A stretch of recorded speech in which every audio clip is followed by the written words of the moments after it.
name is Trina. So I'm kind of starting a new thing. I'm trying to decide if I'm starting a new YouTube channel or not. I think I'm going to be posting this to an existing YouTube channel that I have. So I'm kind of starting a new series or something. Sorry about distractions in the background. There's birds. There's a wind chime that I'm sure you've heard. I also have chickens. They may come up. There's trains in this area. Lots of lovely distractions. So why am I making this YouTube channel or changing the content that I'm making? I'm not sure. I'm not even sure what I'm going to be doing yet.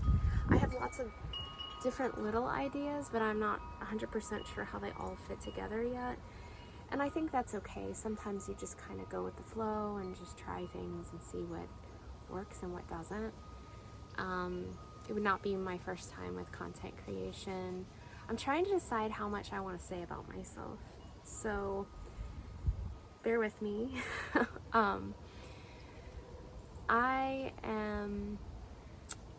I'll say these things about myself. I am happily married. Have been for a long time. I'm not going to say how long because that might give away my age, kind of. It could. I love animals. I have 8 chickens. I have a cat and a parrot. And my cat is 15 years old. She's getting up there, but she's still very young, just like me. And my parrot, who is 40 years old. People are always surprised by that because it's hard to believe that parrots can live that long, but they actually live to like 90, 100, 110 sometimes. Longer than humans. So you have to, if you ever get a parrot, you gotta find somebody to take over for you one day, most likely. But anyway, I also live in a house. I have a very small house with a good amount of land. I wouldn't say, I think most people would say it's not a lot of land, but to me it is.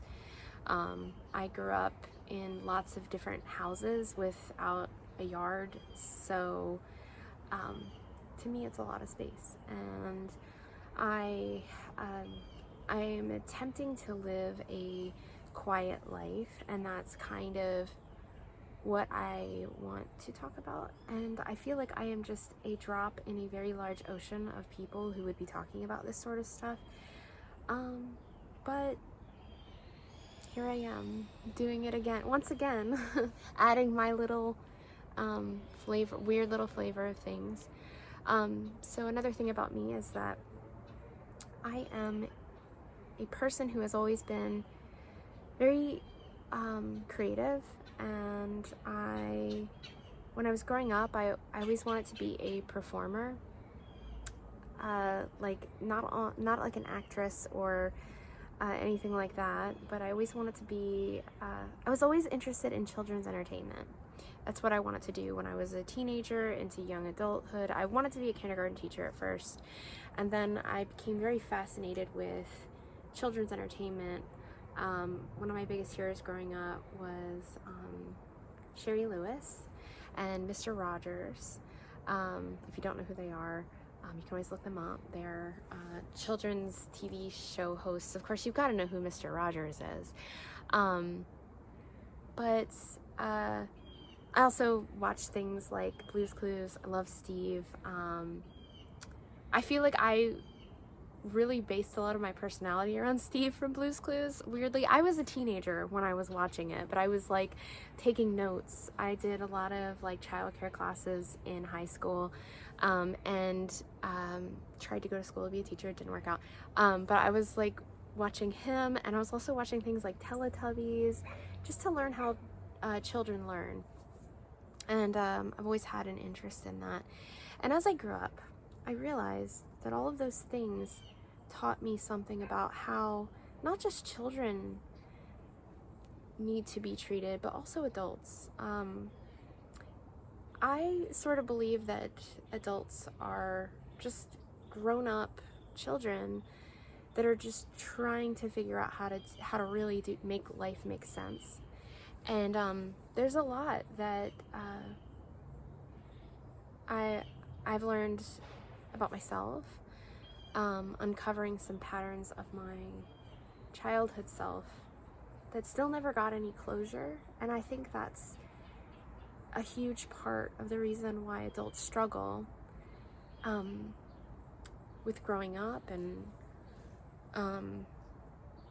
so I think that sort of entertainment where you're talking about, you know, life lessons and things are still really important for adults, because a lot of times we grow up in households that, like, it just wasn't safe to be a child, and it can be very difficult to talk about that, because I feel in many ways, just as an example myself, there was a lot that my parents tried to do to help me, but they had their own failings. And then, you know, I've had a lot of, personally, I had a lot of traumatic situations when I was a child. And I think that's why I was so intensely curious about this realm of, like, the inner child. And so I started drawing when I was 29 years old. I kind of went back to this thing that I used to love to do, but was always really bad at. Like, I just was really bad at it. And I started drawing every day, and I would draw the things that were on my mind, and in my heart, and in my dreams. And through that, I learned so much about myself and all of the things that I never got closure on. And I started my own, like, I'm about to say the words, inner child healing journey, which sounds really cliche and cringe, but it's a real thing to me. And I think there are a lot of people who are kind of seeking the same thing. And that's kind of what I want to do with my channel. I don't know. So I do want to do different things, like when I was trying to plan out, like, what exactly do I want to do? Do I want it to be a podcast? Do I want it to be a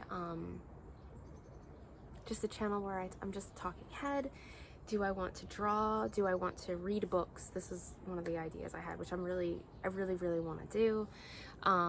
Like Goosebumps and like old books from when I was a kid, and also stuff from like the 2000s for like Gen Z, stuff like that.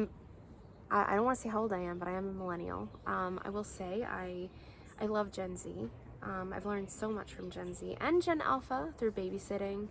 Let me tell you, Gen Alpha is interesting, but they have their own wisdom. Like, I know that sounds silly, but I have actually learned a lot. There have been many times that I've been called out by kids up in babysitting, and I'm like, wow, you're really smart, you know? So I am a millennial. That's what I'll say for now. I'm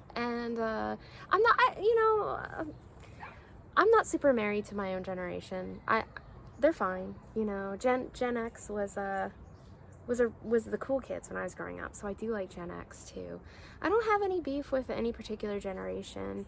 I think they all have their own strengths and weaknesses, and anyway, I don't know why I got into that conversation, but I was trying to decide exactly what I would do with my channel, and you know, anything and everything, even like meditations. Like, I am a very spiritual person, and that of course is part of this as well. So yeah, I want to talk a lot about probably the process of growing up, and also the lessons that were difficult to be taught as a child, like letting go. Gosh, that's a difficult lesson, right? I think a lot of people experience it when they have a death in the family. It's hard to talk about that in a very like wholesome way, and you know, so it can be difficult for kids to understand that, and then you kind of just get this thing sprung on you. I am really lucky that I never had to experience a death of someone I was very close with. I did have a few grandparents pass away, and that's always tough, but I feel like that's like something you kind of know is going to happen as long as you're old enough to know. I was old enough. I was like, I think 8 or 9 when I lost my first grandparent. Yeah, there's a lot I want to talk about, a lot of activities that you can do to kind of work through the things that you never got closure from. So recently I've been thinking a lot about nostalgia, and I feel like this is probably something I can make a whole video about. In fact, I did, but I didn't like it, so I wanted to make like an introductory video to this channel or new series first before I do that. But I think that starting with nostalgia is the first thing. So when you start getting older, you start feeling this nostalgia. I mean, I think everybody feels it. You know, there were very iconic times in recent past, like the 90s, like the early 2000s, the Y2K, and people are really getting into like the different aesthetics, and I think that's really cool. I think that it's a really good way to profit off of us, though, and to prey on us, because there's like an underlying thing behind the, you know, if you never went through Y2K, I feel that's very different. You just look at the fashion and you're like, that was cool. But if you went through it, if you went through the 90s and you feel like you're constantly being sold to, something about it starts to become painful. And you might have heard this before, and I'm no expert on anything, but there is this term nostalgia that means past pain.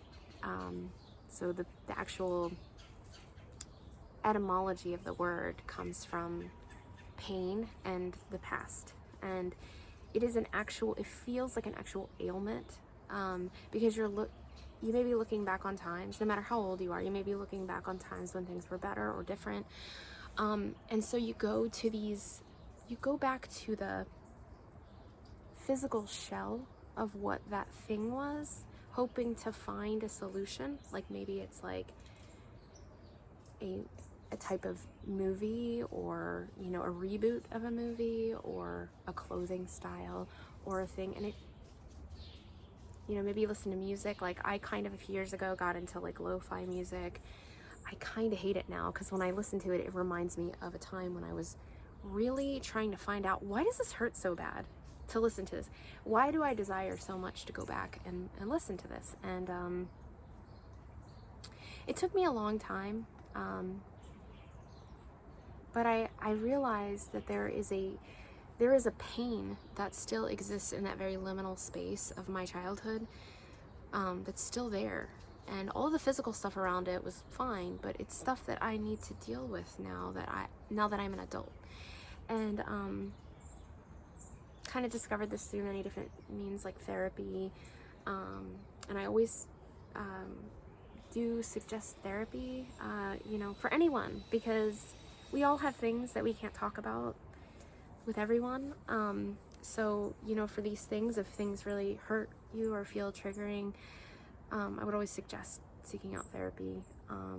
But what I am suggesting is this thing where you go back, you rediscover the things in your childhood that mattered. It could be characters, it could be movies, but something about it becomes a part of your personal mythos. And going back to that, like even imaginary friends or different ways that you used to cope when you were a kid, like if you used to eat a lot or something, to feel better, you can go back to that and start asking questions and figure out a way, if that's something you still struggle with, to support yourself and figure out a way to eat healthier, kind of in a way parent yourself. And part of parenting yourself is creating fun activities for yourself, just letting yourself imagine, going back to things you once loved, even if they seem silly.